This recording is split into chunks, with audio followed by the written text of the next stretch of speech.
हमदर्दी और पर्याप्त समय से होते हैं आविष्कार। आप शिक्षित न हो फिर भी किसी चीज की खोज कर सकते हैं। दुनिया को चौंकाने के लिए आपको सिर्फ किसी पीड़ित के प्रति बहुत हमदर्दी और खोज पर काम करने के लिए थोड़े समय की जरूरत है। यकीन मानिए आपको समाधान मिल जाएगा।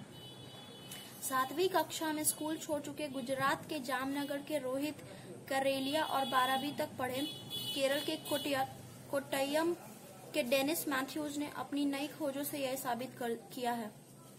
गुजरात के खुलवाड़ नामक छोटे से गांव में 45 वर्षीय रोहित एक छोटी इंजीनियरिंग वर्कशॉप का मालिक है। वहीं 29 वर्षीय डेनिस केरल के इरट्टूपेट्टा नामक में ट्रक ड्राइवर है।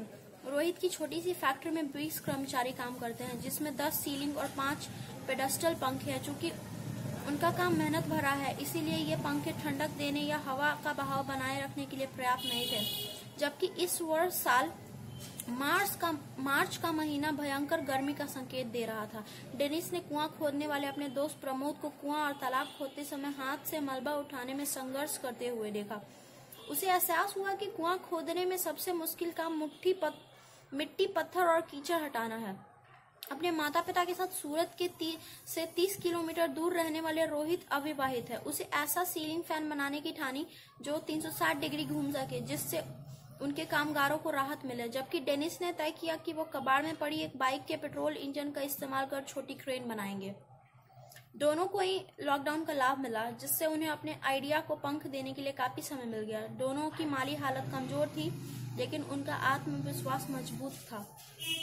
रोहित ने घूमने वाले सीलिंग फैन पर अपने ही तरीके से काम किया, लेकिन पंजीकृत पेटेंट अटॉर्नी अनिल सारोगी को रोहित के आविष्कार का अध्ययन करने में 3 महीने लग गए। शोध के दौरान अनिल को अचानक स्टैनफोर्ड विश्वविद्यालय के एक प्रोफेसर का जायरोस्कोपिक सिद्धांत पर एक लेक्चर मिला। तब उन्हें यह समझ आया कि रोहित का आइडिया वैज्ञानिक रूप से कैसे काम कर रहा है। इसीलिए रोहित का आविष्कार सुरक्षित करने के लिए पेटेंट कोऑपरेशन ट्रीटी (पीसीटी) के तहत अनिल रोहित का मामला इंटरनेशनल पेटेंट के लिए ले गए। घूमने वाले सीलिंग फैन को बनाने की लागत करीब 4000 रुपए आई। डेनिस ने बचपन से ही काफी मशीनें देखी, क्योंकि उनके पिता मैकेनिक थे। इसीलिए उसने पुरानी हीरो होंडा बाइक का 100 सीसी का इंजन इस्तेमाल किया। चूंकि बाइक में रिजर्व गियर नहीं होता, इसलिए उसने ऑटो रिक्शा का गियर बॉक्स इस्तेमाल किया। करीब 90% सामान कबाड़ से ही लिया।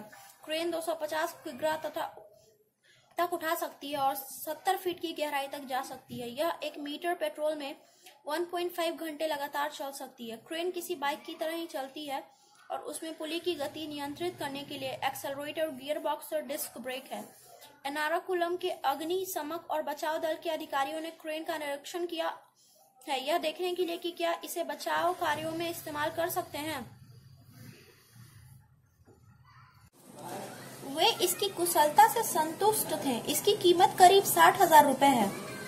रोहित ने अपने पंखे का व्यावसायिक उत्पादन शुरू करने का फैसला लिया और पार्ट्स के लिए पहले ही डाई बना ली। डेनिस को भी आसपास की पंचायतों से ऐसी ही और क्रेन बनाने के ऑर्डर मिलने लगे हैं। फंडा यह है कि सिर्फ उच्च शिक्षित होने से ही आम लोगों की मदद करने वाला कोई आविष्कार नहीं किया जा सकता। इसके लिए लोगों के प्रति हमदर्दी और कुछ समय की जरूरत होती है। Thank you.